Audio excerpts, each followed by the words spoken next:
नमस्कार मित्रांनो. सध्या राज्यामध्ये खूप आनंदाचं वातावरण आहे, कारण स्पर्धा परीक्षांचा निकाल लागलेला आहे आणि यातली बहुतेक मंडळी जी यशस्वी झालेली आहेत त्यांचे इंटरव्ह्यूज आपण बघितल्यानंतर खरंच खूप छान वाटतं, एक आनंद वाटतो. आणि जरी आपण त्या सिस्टमचा भाग नसलो, जरी आपण ते विद्यार्थी नसलो आता सध्या, पण तरीसुद्धा ते सगळं बघताना, सक्सेस स्टोरीज बघताना आपल्याला खूप आनंद मिळतो, खूप छान वाटतं. या सर्व विद्यार्थ्यांचं मी मनापासून अभिनंदन करतो, कारण प्रत्येकजण कोणी 2019पासून, कोणी 2020पासून या परीक्षांचा अटेम्प्ट करत होतं आणि म्हणजे खूप छान वाटतं. अतिशय स्ट्रगल करून एक मायन्यूट अभ्यास आपण ज्याला म्हणतो तो सगळ्या गोष्टींचा करतात. इतिहासापासून अनेक गोष्टी त्यांना अवगत असतात आणि हे खरंच खूप खूप आनंदाची आणि कौतुकाची गोष्ट आहे. स्ट्रॉंग डिटर्मिनेशन याच्यासाठी लागतं आणि बाकीच्या खूप गोष्टी लागतात, कौशल्य लागतात. आणि मला असं वाटतं की म्हणजे ठीक आहे, आता ही मुलं यशस्वी झाली आहेत, पण जी यशस्वी होऊ शकली नाहीत काही कारणानिमित्ताने, पण तरीसुद्धा ती तितकेच अभिनंदनास पात्र आहेत असं मला वाटतं. कारण हा अभ्यासच मुळात इतका वास्ट आहे आणि खूप छान आहे की त्याच्याबद्दल तुम्ही खूप जास्तीत जास्त अभ्यासू होत जाता किंवा तुम्हाला ज्ञान मिळत जातं, तुम्हाला वेगवेगळी माहिती मिळत जाते. आणि ही माहिती मिळून, एवढं ज्ञान मिळून आपण जरा एनरिच्ड होतो असं मला वाटतं, किंवा ती एक प्रोसेस असते, त्या प्रोसेसचा आपण एक भाग असतो. त्यामुळे आज सगळ्या मुलांचं, सगळ्या विद्यार्थ्यांचं मला अभिनंदन करावं असं वाटतं. जे यशस्वी झाले आहेत त्यांचं अभिनंदन, आणि जे या सिस्टीमचा भाग होऊ शकलेल्या म्हणजे प्रयत्न करत होते त्यांचंही मी अभिनंदन करतो.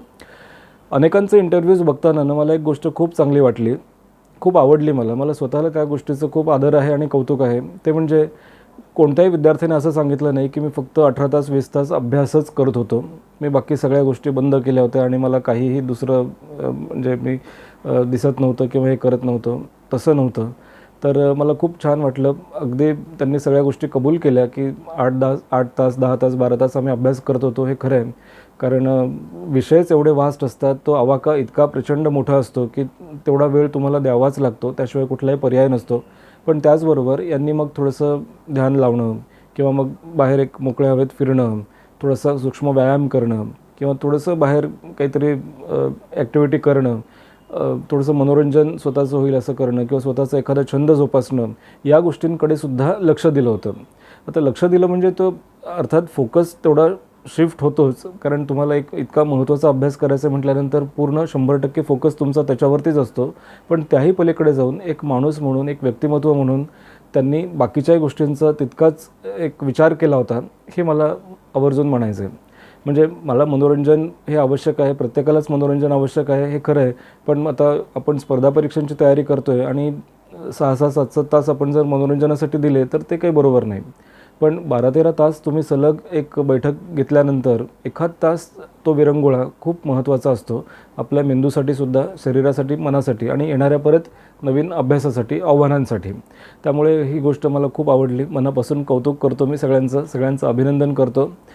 आणि त्या निमित्ताने मला एक जे कायम वाटतं ते मी आज तुमच्यासमोर जरा शेअर करतो. म्हणजे कसं होतं ना, आता कोविडच्या पूर्वीसुद्धा महाराष्ट्रातून किंवा महाराष्ट्राच्या बाहेरसुद्धा मी अनेक विद्यार्थ्यांशी संवाद साधल्यानंतर मला एक असं चित्र दिसत होतं की कोणी, जसं आता महाराष्ट्रात पुणे आहे, तर पुण्यामध्ये येतात, वेगळी रूम करतात स्वतःसाठी आणि ते स्पर्धा परीक्षांची तयारी करतात. महाराष्ट्राच्या बाहेरसुद्धा थोड्याफार प्रमाणामध्ये तीच परिस्थिती मला जास्त दिसते. इनफॅक्ट ती परिस्थिती थोडी जास्तच दिसते महाराष्ट्राबाहेर.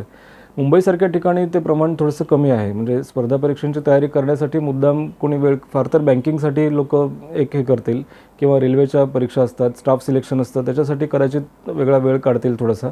पण अगदी स्पर्धा परीक्षा म्हणजे UPSC MPSCसाठी कोणी हे करेल असं वाटत नाही, कारण तेवढा संयम नसतो म्हणा, किंवा जॉब्स थोडेसे इझिली त्यांना मिळतात, पटकन अवेलेबल होऊ शकतात. पण मेट्रो शहरं सोडून जर आपण तालुका, जिल्हा स्तरावरती गेलो तर अनेक मुलांचं एक स्वप्न असतं कायम की मला UPSC MPSC द्यायची आहे, ती स्पर्धा परीक्षा द्यायची आहे. काहींना तर स्पर्धा परीक्षा म्हणजे फक्त MPSC आणि UPSCच आहे असंच वाटतं. पण आता त्यामागून मला थोडंसं एक सांगावंसं वाटतं की ज्यावेळेस हा जो कल आपण म्हणतो ना की त्यांना हे करायचं आहे, याच्यात काही गैर नाही आहे, मी कुणाला अंडर एस्टिमेट करत नाही. पण जो मुद्दा मला नेहमी मानसिकतेचा वाटतो ना, त्याचं खूप आश्चर्य वाटत आलेलं आहे. म्हणजे पहिल्यापासून मला ते आश्चर्य वाटतं, का कुणास ठाऊक. माझ्या शाळेत असतानासुद्धा समाजाने आणि तमाम पालक जमातीने एक स्टँडर्ड ठरवलेला होता, इंजिनिअरिंग, मेडिसिन. या व्यतिरिक्त जर तुम्हाला कुणाला काही करायचं असेल ना, तर मग तुम्हाला बॉयकॉट केलं जातं. प्रत्येक वेळेला इंजिनियर तुम्ही झालात म्हणजे तुम्हाला पैसा मिळेल, इंजिनियर झालात म्हणजे तुम्हाला पद मिळेल, इंजिनियर तुम्ही झालात म्हणजे तुम्हाला प्रतिष्ठा मिळेल, पैसा मिळेल. ह्या गोष्टी मुलांना सांगवल्या जातात, शिकवल्या जातात, प्रत्यक्ष अप्रत्यक्षपणे. म्हणजे कोणी असं जवळ बसून मुद्दाम सांगत नाही, पण एक जनरल असं असतं की बघा, तो इंजिनियर झाला त्याला आता इतका पगार मिळतो, तो अमुक झाला त्याला आता तितका पगार मिळतो. आणि त्यामुळे मग एक मनामध्ये आपल्या कुठेतरी सूक्ष्म दडपण म्हणा किंवा त्या एकाच क्षेत्राविषयी ग्लोरिफिकेशन होत असतं सतत, की हेच चांगलं, हेच चांगलं, हेच चांगलं आहे. जर खरं करिअर कशाला म्हणतात ना, तर ते यालाच म्हणतात. हे कुठेतरी मनामध्ये बिंबवलं जातं.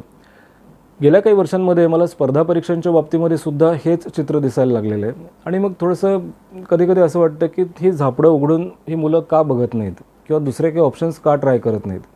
मग ॲक्च्युली काय कारणं असतील? हे ग्लॅमर एवढं कशामुळे आहे? एकतर मानसिकता हा त्यातला एक महत्त्वाचा भाग आहे.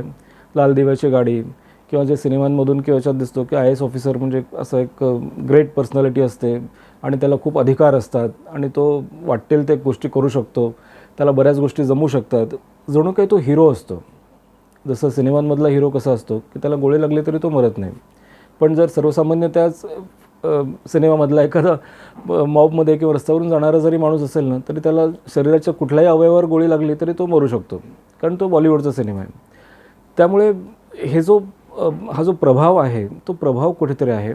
पालकांची मानसिकता, समाजाची मानसिकता आणि समाजाने मान्य केलेले, समाजाने घालून दिलेले काही मापदंड आहेत, त्यामध्ये हे कुठेतरी असतं की अरे ग्लॅमर आहे, तुला करायचं असेल तू IAS हो. IAS किंवा IRS अशाच गोष्टींचा प्रेफरन्स जास्त असतो. आणि मग मुलं बिचारे त्यासाठी प्रयत्न करतात, तयारी करतात आणि अभ्यासू किडा होणं आपण म्हणतो ना, तसं ते होतात. मी खूप लोकांना बघितलेलं आहे की ते सेपरेट रूम त्याच्यासाठी घेतात, 2-3 मित्र मिळून राहतात किंवा कधी एकटे राहतात आणि पुस्तकं बिचारे वाचत बसतात. ठीक आहे, त्यांना अनुभव मिळतो, त्यातून त्यांना माहिती मिळते, ज्ञान मिळतं. पण जर मनासारखं झालं नाही, तर गेल्या वर्षी एक मुलाने आत्महत्या केली होती, कारण त्याचा रिझल्ट निगेटिव्ह आला किंवा रिझल्ट उशिरा लागला, असं काहीतरी झालं होतं. ह्या आत्महत्यांचं प्रमाणसुद्धा गेल्या काही वर्षांमध्ये वाढलेलं आहे. म्हणजे दोन्ही गोष्टी सायमल्टेनियस वाढलेल्या आहेत. एकीकडे या क्षेत्रातलं ग्लॅमर किंवा ह्याला जे आकर्षण वाढतं आहे विद्यार्थ्यांमध्ये, ते पण वाढतं आहे. त्याचबरोबर मग आत्महत्यांचं प्रमाणसुद्धा लक्षणीय आहे, की मी कोप अप करू शकलो नाही किंवा मला अपयश आलं, तर मग आता मी काय करायचं? माझ्यासमोर दुसरा पर्याय नाही आहे. कारण आयुष्यातली खूप महत्त्वाची वर्ष, तारुण्यातली ऐन महत्त्वाची उमेदीची वर्ष आपण त्या याच्यासाठी देतो आहे. एका टास्क समजून आपण त्याला काम करतो आहे. पण त्यात अपयश नाही झालं, तर मग आपण बाहेरही काही करू शकत नाही आणि मग आता दुसरा माझ्याकडे काही ऑप्शन नाही. मग त्याशिवाय आत्महत्या हाच एक पर्याय आहे, असं काही जणांना वाटतं. आणि इथूनच मला थोडंसं सांगावंसं वाटतं की आता जे ॲस्पायरंट्स आहेत, म्हणजे ॲस्पायरेशन असणं याच्यात काही गैर नाही आहे, चूक नाही आहे किंवा गुन्हा नाही आहे. पण जी पुढची पिढी आहे, जी आत्ता 9वी-10वीत तयार होते किंवा 9वी-10वीतली आता माध्यमं इतकी प्रचंड झालेली आहेत की प्रत्येकाच्या हातामध्ये स्मार्टफोन्स आहेत, त्यामुळे जगात काय चाललं हे त्या मुलांनाही कळतं आहे बरोबर. तर त्यामुळे त्यांची मानसिकता तयार होण्यासाठी मला असं वाटतं की त्यांनी थोडंसं वेगळा विचार करायला काही हरकत नाही. म्हणजे आपल्याला जसं वाटतं ना, तेवढं ते फील्ड लुक्रेटिव्ह किंवा अट्रॅक्टिव्ह आहे का? मुख्य म्हणजे तुमचा स्वभाव तसा आहे का? तुमचे प्रायोरिटी काय आहेत? आयुष्यात तुम्हाला पैसा कमवायचा आहे, तुम्हाला अधिकार कमवायचे आहे, तुम्हाला देशसेवा करायची का काय करायची आहे? आता बहुतेक जण ही देशसेवा आणि हे सगळे अशी गुळगुळीत उत्तर देतात. Sir, I want to do some social work. माझ्या नेशनसाठी मला काहीतरी करायचं आहे. आणि जे सावरकरांनी काम केलं, जे गांधींनी काम केलं, असं केलं, ट्रान्सफॉर्मेशन केलं, तर तसं मला काहीतरी करायचं आहे. पण त्याच मुद्द्यावरून मला एक असं वाटतं की किती लोकांना किंवा किती लोकांनी IASने एखादं ट्रान्सफॉर्मेशन केलं, असं आपल्या गेल्या 10 वर्षांमध्ये ऐकिवात आहे. म्हणजे मला तरी ते फार अपवादात्मक उदाहरणं सापडतील. कदाचित ठाण्यामध्ये मागे जे ट्रान्सफॉर्मेशन खऱ्या अर्थाने झालं किंवा सुधारणा ज्या झाल्या, तर तसं एक उदाहरण असेल. किंवा औरंगाबादमध्ये काही गोष्टी घडल्या, तर त्याला जिल्हाधिकारी किंवा त्यांचं कार्याने म्हणजे त्यांच्या टीमने चांगलं काम केलं असं आपण म्हणू शकतो. पण त्या अगदीच हाताच्या बोटावर मोजण्यासारख्या आहेत. बाकी जे ॲक्च्युअल ट्रान्सफॉर्मेशन ज्याला म्हणता येईल, समाजामध्ये खूप मोठं परिवर्तन करायचं आहे, देशसेवा करायची आहे मुख्य म्हणजे, तर ते IAS अधिकाऱ्यांनी केली आहे असं माझ्या तरी ऐकिवात नाही. कारण काय होतं ना, म्हणजे मला जो विचार करतो मी, त्याच्यावरून एक साधी गोष्ट अशी वाटते की हा शेवटी तुमचा जॉब आहे, ही नोकरी आहे. ठीक आहे, ते आकर्षण आहे, तुम्हाला खूप फॅसिलिटीज खूप मिळतात, मान मिळतो, त्या पदाला खूप मोठा मान आहे, त्या खुर्चीला खूप मोठा मान आहे, लाल दिव्याच्या गाडीतून तुम्हाला फिरायला मिळतं. पण हे सगळं कसं आहे ना, की तो 10 ते 6 या वेळेमध्ये राजकारण्यांनी जे काही तुम्हाला घालून दिलेलं आहे ना, त्याच्यावरती त्या चौकटीमध्ये तुम्हाला काढावं लागतं, म्हणजे वागावं लागतं. बऱ्याचदा असंही होऊ शकतं की तुम्ही तुमचं स्वतःचं वेगळं कोड ऑफ कंडक्ट त्यासाठी आहे, की तुम्ही काय बोलायचं किंवा काय बोलायचं नाही, किंवा कशा पद्धतीने वर्तन तुमचं असायला पाहिजे. कुठल्याही राज्याला धोका पोचेल, हानी पोचेल असं वक्तव्य तुमच्याकडनं करता कामा नये, किंवा मग तुम्ही थोडेसे बांधलेले असतात. मला वाटत नाही कुठला IAS अधिकारी देशसेवा करतो किंवा हे करतो. आत्ता मला जरी विचारलं ना, की तू 5 IAS अधिकाऱ्यांची नावं सांग, की ज्यांनी खूप ट्रान्सफॉर्मेशन घडवलेलं आहे आणि ज्यांनी समाजामध्ये असं काही काम केलेलं आहे, की त्याच्यामुळे देशसेवा त्यांनी केलेली आहे, तर ते मलाही खरंच सांगता येणार नाही. खरंच सांगता येणार नाही. म्हणजे कदाचित माझं अज्ञान असेल. काही लोकं जे त्यामध्ये अभ्यासू आहेत ते सांगतीलही, की अमुक आहेत. माजी सनदी अधिकारी ज्ञानेश्वर मुळे सर आहेत, किंवा अविनाश धर्माधिकारी सर आहेत, किंवा आता तरुण कौस्तुभ दिवेगावकर सर आहेत. अशी काही नेमकी उदाहरणं आपण बघतो आहे, की जे सध्या माध्यमांमध्ये आपल्याला दिसत आहेत. त्यांचं काम खूप चांगलं आहे, ज्यांनी अखंडपणे ते काम केलेलं आहे. पण तेच जर सोडलं तर बाकी मला असं वाटत नाही की देशसेवा IAS अधिकारी कोणी करतात म्हणून. करत असतीलही ते, पण आपल्याला कदाचित ती माहिती नसते.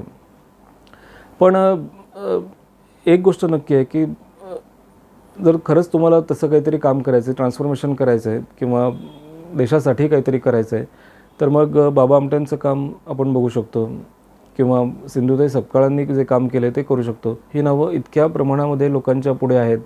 तुम्हाला एक साधं उदाहरण सांगतो. सिंधुताई सपकाळ ज्या दिवशी गेल्या ना, त्या दिवशी जवळपास सगळी समाजमाध्यमं, सगळ्यांचे व्हॉट्सॲप स्टेटस, सगळे म्हणजे जिथे जिथे शक्य असेल त्या सगळ्यांमध्ये सिंधुताईंचा फोटो होता, आणि प्रत्येकाला एक आदराची भावना निर्माण झालेली होती, की भले त्यांच्याबद्दल खूप मायन्यूट माहिती नसेल. त्या दिवशी मला आठवतं आहे, की मी एका बँकेत गेलो होतो, आणि त्या बँकेतला एक स्टाफ नॉर्थवरून बदली होऊन आलेला होता आपल्या मुंबईमध्ये. आणि ज्यावेळेस मग माझं त्याच्याशी इंटरॅक्शन झालं, त्यावेळेस त्याला कोणाचा तरी फोन आला, आणि तो फोन त्याने घेतला, फोन त्याने ठेवला, आणि नंतर मग सहज मला असं म्हटलं की विलास जी आप स्टेटस वगैरह अपडेट करते हो कि नहीं, क्योंकि मैंने देखा नहीं है बहुत दिन से आपका स्टेटस. तर म्हटलं हां किया है, अभी आपने शायद देखा नहीं होगा. माझं हे त्यावेळेस मोबाईल डेटा बंद होता, त्यामुळे मी स्टेटस अपडेट केलेलं त्याला दिसलं नाही ते. मग नंतर तिथेच मी मोबाईल डेटा ऑन केला, आणि त्याला सिंधुताईंचं दिसलं. अरे आपने भी देखा है, ये देखो मैंने भी रखा है. मुझे काफ़ी जानकारी हुई इनसे, और मैं बहुत प्रेरणा मिली उनसे, उनका काम देखकर.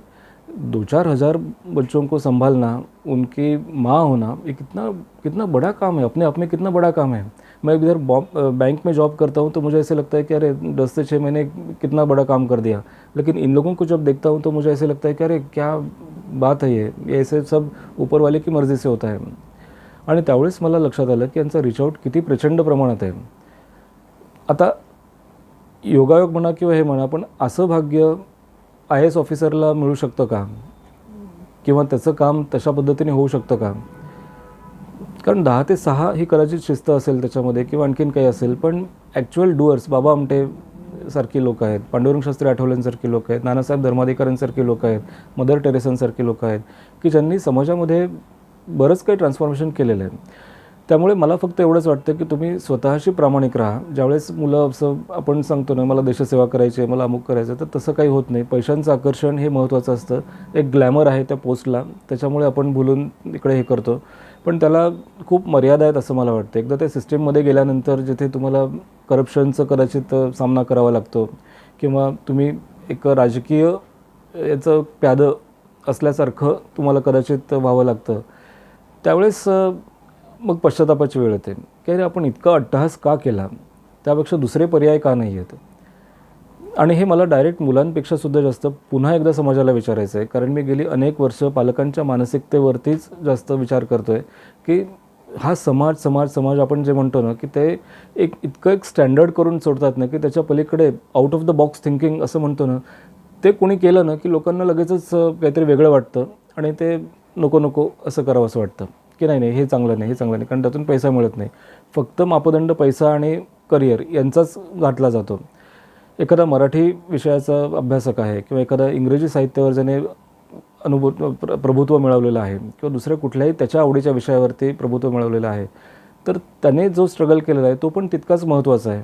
माध्यमांनी सुद्धा याच्याकडे थोडं लक्ष दिलं पाहिजे. कारण माध्यमांची ती खूप मोठी जबाबदारी आहे की त्यांनी कुठल्या गोष्टींना ग्लोरिफाय करायचं आणि करायचं नाही.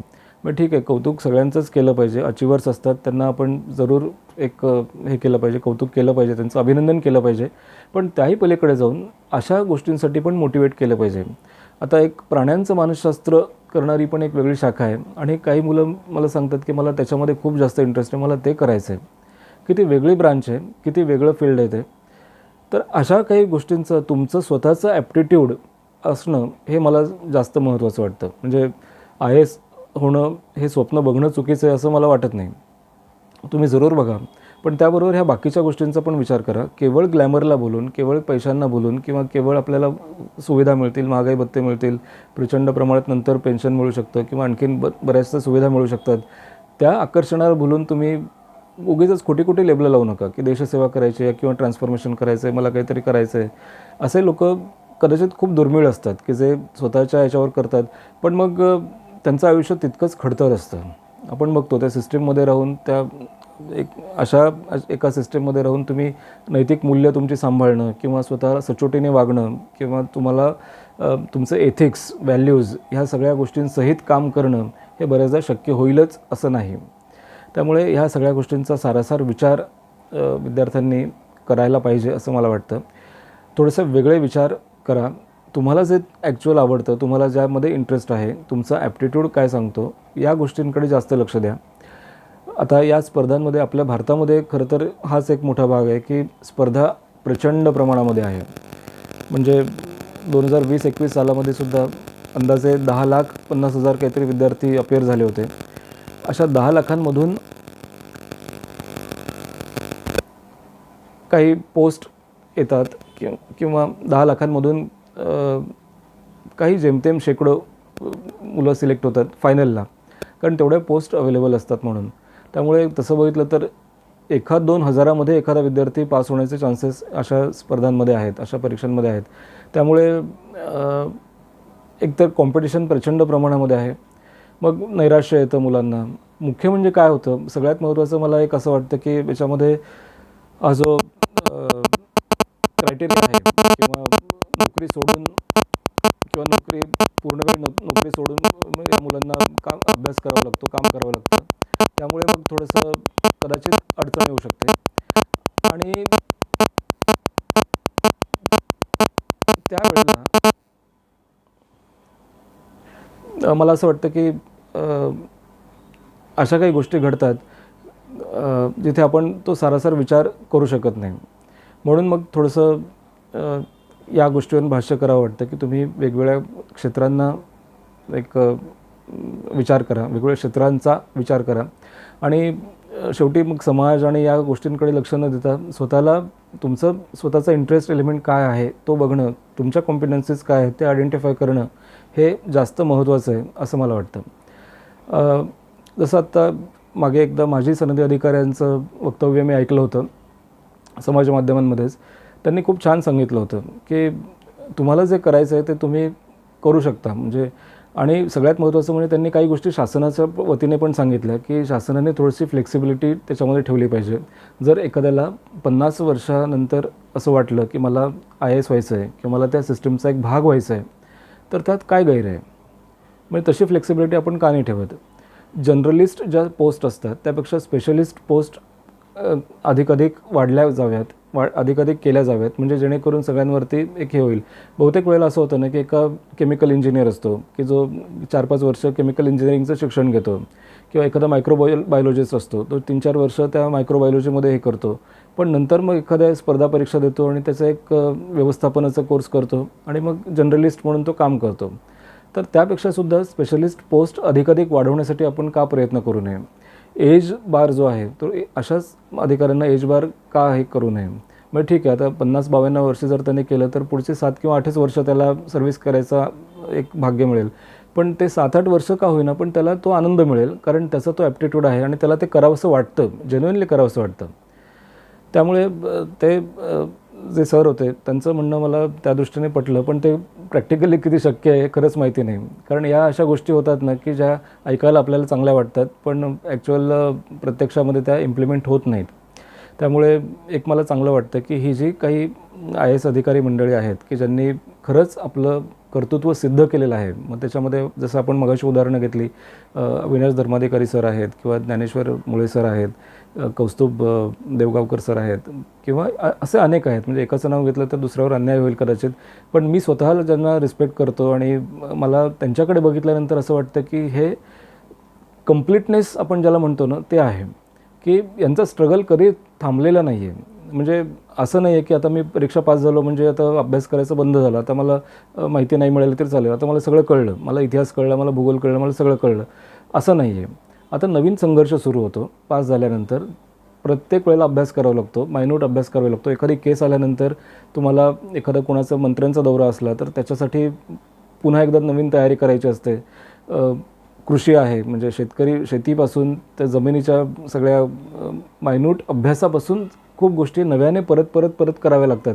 त्यामुळे शिकत राहणं हा एक सगळ्यात महत्त्वाचा भाग आहे, तो कुठेही संपत नाही. आणि असे काही अधिकारी आहेत, भविष्यामध्ये जर असे काहीतरी म्हणजे क्लॅरिटी तुम्हाला येणं हे जास्त महत्त्वाचं आहे, की आपल्याला जसं केवळ एखाद्या गोष्टीला भुलून तुम्ही काही करू नका, असंच एवढंच माझं म्हणणं आहे. बाकी ग्लॅमर आणि या गोष्टींना बोलण्यापेक्षा सुद्धा जास्त तुमचा स्वतःचा ॲप्टिट्यूड बघणं हे जास्त महत्त्वाचं आहे, की तुम्हाला त्याच्यामध्ये काय वाटतं, पुढे तुम्हाला काय जायचं आहे, 5 वर्षानंतर 10 वर्षानंतर तुम्हाला आणखीन काय बदलायचं आहे किंवा तुमचा स्वभाव कसा आहे. मुख्य तर सगळ्या गोष्टी स्वभावाच्या येतात. तुम्ही करप्ट आहात का, किंवा तुम्हाला थोडी फ्लेक्सिबिलिटी आहे का, की ठीक आहे बाबा चालतं, म्हणजे मी तसा करप्ट नाही आहे पण या सिस्टीममध्ये असेल ना तर मला काही हरकत नाही, असं आहे का. एक बांधिलकी 10 ते 6ची आहे, तुला सांगितलं तेवढंच करायचं, आगाऊपणा जास्त करायचं नाही. भले तू IAS असेल, भले तू त्या खुर्चीवर असेल, त्या पदावर असेल, पण तरी मी म्हणेन तेच केलं पाहिजे, असं ऐकण्याचा तुमचा स्वभाव आहे का. अशा काही बेसिक गोष्टींचा अभ्यास करा, कारण या पुढे नंतर मग खूप त्रासदायक ठरू शकतात. तुम्हाला ती लिबर्टी कदाचित मिळत नाही, तुम्हाला जे करायचं आहे ते त्याला बंधनं येऊ शकतात आणि अशा बऱ्याच गोष्टी आहेत. त्याला कारणं वेगवेगळी आहेत. तर आता ही जी सगळी मंडळी आहेत जे आता पुढे अधिकारी होणार आहेत, आपल्याला त्यांच्या नवीन चेंबरमध्ये ते बघायला मिळत आहेत, त्यांचं खरंच कौतुक वाटतं आणि ते एका मिशनने काम करतील. इंटरव्ह्यूजमध्ये कदाचित त्यांनी सांगितलं असेल आम्हाला देशसेवा करायची आहे, आम्हाला ट्रान्सफॉर्मेशन करायचं आहे, तर ते आता ॲक्च्युअल ट्रान्सफॉर्मेशन त्यांच्याकडनं किती होतं हा एक महत्त्वाचा भाग आहे आणि उत्सुकतेचा भाग आहे. आपण अपेक्षा करायला हरकत नाही, आशा करायला हरकत नाही की यांच्याकडनं ट्रान्सफॉर्मेशन नक्की होईल. पण जे नवीन उमेदवार आहेत, जे पुढे आता शाळा कॉलेजच्या उंबरठ्यावरती आहेत, त्यांनी थोडंसं आणखीन व्यापक पद्धतीने विचार करावा. ग्लॅमरच्या पलीकडे जाऊन स्वतःच्या ॲप्टिट्यूडबद्दल आधी थोडीशी माहिती घ्यावी आणि मग त्याचं ते करावं.